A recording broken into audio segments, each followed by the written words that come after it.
అక్కడ అమ్మాయి ఇక్కడ అబ్బాయి ఈ పేరు వినంగానే చాలా మందికి ముఖ్యంగా పవర్ స్టార్ పవన్ కళ్యాణ్ గారి ఫ్యాన్స్కి ముందుగా గుర్తుకొచ్చేది పవర్ స్టార్ మొదటి మూవీ అక్కడ అమ్మాయి ఇక్కడ అబ్బాయి.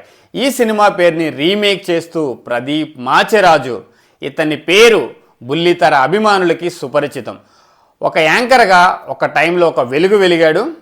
నాకైతే ముందుగా గుర్తుకొచ్చేది గడసరి అత్త సొగసరి కోడలు, అతని ఫస్ట్ సీరియల్.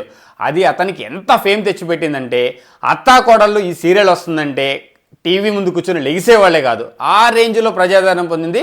ఆ రేంజ్లో ఆ షో అనేది హిట్ అయింది.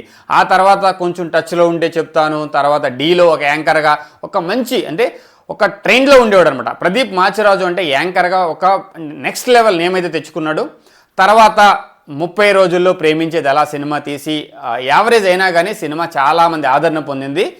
ఇప్పుడు పవర్ స్టార్ పవన్ కళ్యాణ్ గారి మొదటి మూవీ అక్కడ అమ్మాయి ఇక్కడ అబ్బాయి సినిమా పేరుని తీసుకొని ఒక మంచి థ్రిల్లింగ్ ఎలిమెంట్ ఉన్న కాన్సెప్ట్తో మన ముందుకు వస్తున్నాడు అనిపిస్తుంది రీసెంట్ ట్రైలర్ చూసిన తర్వాత. ట్రైలర్లో కొన్ని డౌట్స్ ఉన్నాయి నాకు. ముఖ్యంగా ఏంటంటే ఏదో ఒక థ్రిల్లింగ్ ఎలిమెంట్ని హైడ్ చేస్తున్నారా అనిపించింది. ఒకవేళ ఆ ఎలిమెంట్ లేకపోతే సినిమా ఖచ్చితంగా బోల్తా పడుతుందా అనే డౌట్ అయితే నాకు కలిగిందండి. ఎందుకంటే ఆ కాన్సెప్ట్ కానీ కామెడీ సీన్స్ కానీ ఆ డైలాగ్స్ కానీ ఏదో రొటీన్ లాగా అనిపించాయి, పెద్ద స్పెషల్గా ఏం అనిపించలేదు. ఎక్కడో కొన్ని ఎలిమెంట్స్ హైడ్ చేస్తున్నాడు, సినిమాలో థ్రిల్లింగ్ ఉంటుందా అనే డౌట్ కూడా ఉంది నాకైతే.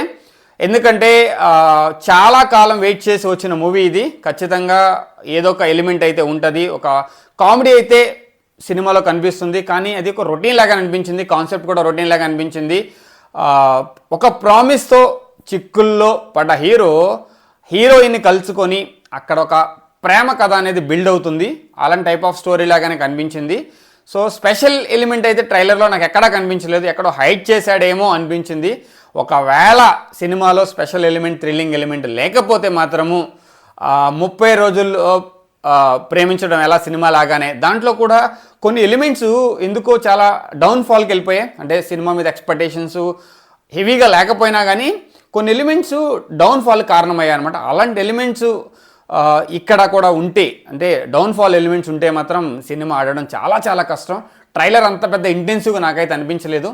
ఏదో స్పెషల్ థ్రిల్లింగ్ హైడింగ్ లాగా ఉంది తప్ప అది రివీల్ చేస్తే బాగుండేదేమో, ట్రైలర్లో ఎక్స్పెక్టేషన్స్ పెరిగేవేమో, సినిమా మీద హోప్ ఉండేదేమో అనిపించింది. ట్రైలర్ వైజ్ నాకైతే డిసప్పాయింటింగ్ అనిపించిందండి. ఎందుకు ఆ ట్రైలర్ చూస్తున్నంతసేపు స్పెషల్ ఈవెంట్ ఏం కనిపించలేదు, థ్రిల్లింగ్ ఈవెంట్ ఏం కనిపించలేదు.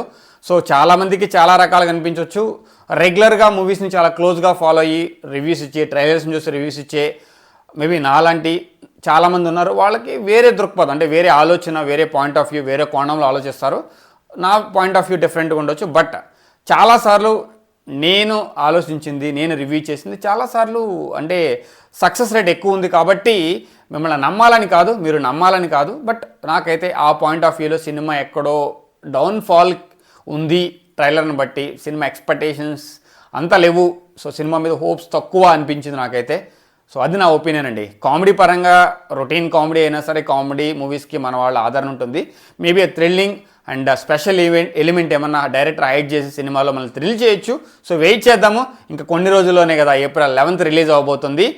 So power star Pawan Kalyan గారి అక్కడ అమ్మాయి ఇక్కడ అబ్బాయి ఏ రేంజ్లో హిట్ అయిందో మనకు తెలుసు.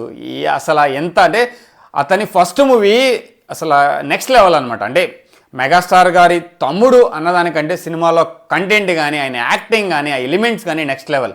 అలాగే ఈ సినిమా కూడా ప్రదీప్ మాచిరాజుకి ఒక మంచి హిట్ ఇవ్వాలని, ఆ థ్రిల్లింగ్ అండ్ ఫినిషింగ్ ఎలిమెంట్స్ అనేది ట్రైలర్లో లేకపోయినా సినిమాలో ఉంటుంది, అంచనాలు అందుకుంటుందని అనుకుంటూ ఇప్పటికైతే సైన్ ఆఫ్. శ్రీని, జై హింద్, థ్యాంక్ యూ.